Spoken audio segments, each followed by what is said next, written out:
नमस्कार, मैं जूली तिवारी हर समय आपके साथ न्यूज़ चैनल में आपका स्वागत है। तो चलिए नजर डालते हैं आज के कुछ मुख्य समाचारों पर। अंबरनाथ में पथदीप और कंपनी पर कार्रवाई को लेकर राकांपा का हमला। अंबरनाथ के एमआईडीसी क्षेत्र में पिछले कई महीनों से पथदीपों की बंदी ने स्थानीय नागरिकों की परेशानी को बढ़ा दिया है। इस मुद्दे को लेकर राष्ट्रवादी कांग्रेस पार्टी राकांपा के कार्यकर्ताओं ने एमआईडीसी कार्यालय पर कड़ा विरोध प्रदर्शन किया है।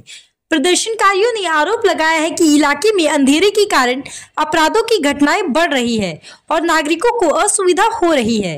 राकांपा ने प्रशासन से मांग की है कि पथदीपों को शीघ्र चालू किया जाए ताकि लोगों की सुरक्षा सुनिश्चित की जा सके। वहीं प्रदूषण नियंत्रण मंडल और पुलिस प्रशासन ने एक प्रमुख कंपनी पर कार्रवाई करते हुए उसे क्लोजर नोटिस जारी किया है। यह कदम कंपनी द्वारा लगातार प्रदूषण फैलाने की शिकायतों के बाद उठाया गया। कंपनी के खिलाफ उठाए गए इस कदम से एमआईडीसी क्षेत्र में अव्यवस्थाओं को लेकर लोगों का गुस्सा और बढ़ गया है।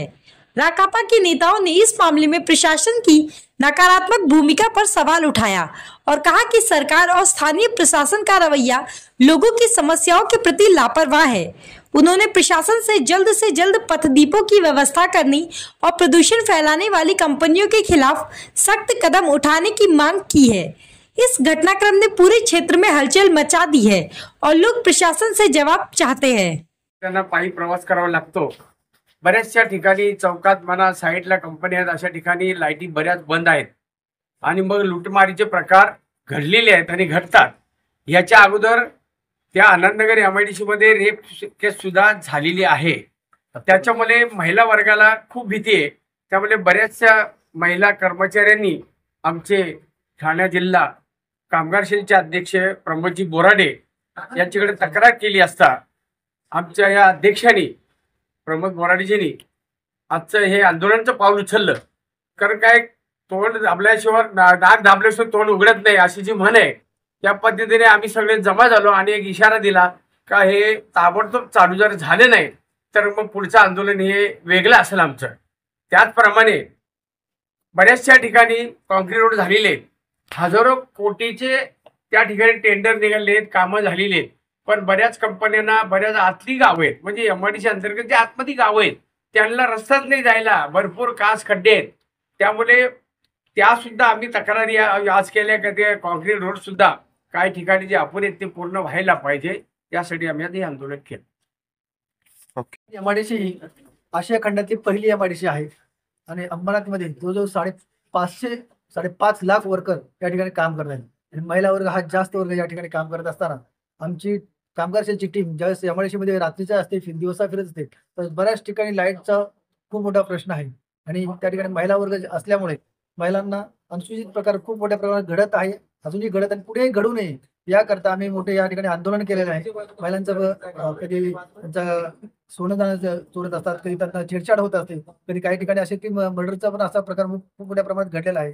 त्यामुळे आम्ही कामगार सेलच्या तर्फे या महिलांना किंवा या कामगारांना मोठ्या प्रमाणात न्याय देण्यासाठी ते रस्ते असू देत, त्यांचे रस्त्याची कामं असू दे, लाईटची कामं असू देत, हे मोठ्या प्रमाणात आम्ही आमचे प्रमोद बोराडे, आमची कामगार सेलची टीम, सदामामा आणि त्यांचे सर्व कार्यकारिणी आम्ही मोठ्या प्रमाणात या ठिकाणी आम्ही आंदोलन छेडलेलं आहे।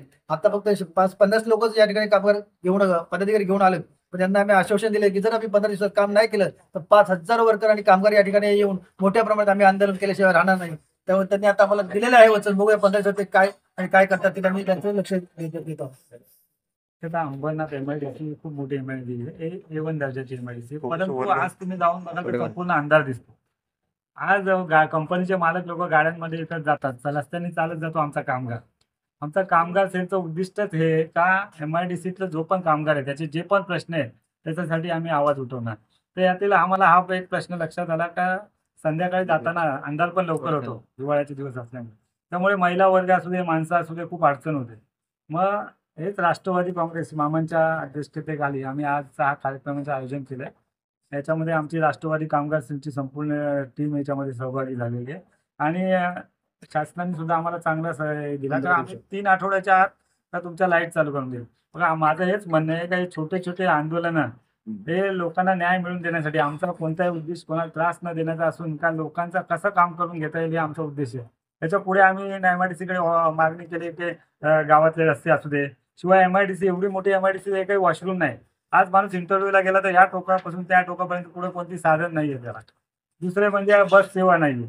आमची हेच कामगार वर्गाचे ESI, PF ऍक्सिडेंट झाला त्याला हॉस्पिटल या छोट्या छोट्या मागणीसाठी आम्ही हे आंदोलन केलेलं आहे आणि याच्या पुढे आम्ही सतत आंदोलन करत राहणार. जिथं जिथं कामगारावरती अन्याय होईल तिथं तिथं आमचं राष्ट्रवादी काँग्रेस कामगार सेल, आमचे मामा आहेत, आमची सगळी टीम आहे, मंगेश सुर्वे, आम्ही शरद जावळे, विनय मिश्रा, आमची शेवटी राष्ट्रवादीची सगळी टीम आहे. संपूर्ण आम्ही याच्यामध्ये काम करत राहणार. प्रशासकीय अधिकारी म्हणून काय कुठं कुठं लाईट बंद आहे ते सांगतात का रस्त्याचं काम चालू त्यामुळे लाईट बंद आहे. पण बऱ्याच ठिकाणी तुम्ही बघायला गेला तर एक लाईट चालू आहे, 2 लाईट बंद आहे, 2 लाईट चालू 4 लाईट बंद आहेत. म्हणजे पोल लावलेत कशाला? तुम्ही जर पोल लावले तर त्यावरच्या लाईट चालू असल्या पाहिजे. ठीक आहे, त्यांचा जो इश्यू आहे टेक्निकल काही रस्त्यांचा तो आम्ही मान्य आहे. त्यात पण आम्ही त्यांना आग्रह केला की ज्या ठिकाणी महिला वर्ग जास्त आहेत, जिथं गावं आहेत त्या ठिकाणच्या लाईट आधी चालू करून घ्या, बाकीच्या लाईट थोडा वेळ थांबायला आहे 15 दिवसात. तो आज के लिए बस इतना ही। कल फिर मिलेंगे इसी समय इसी चैनल पर। तब तक के लिए मुझे दीजिए इजाज़त। धन्यवाद।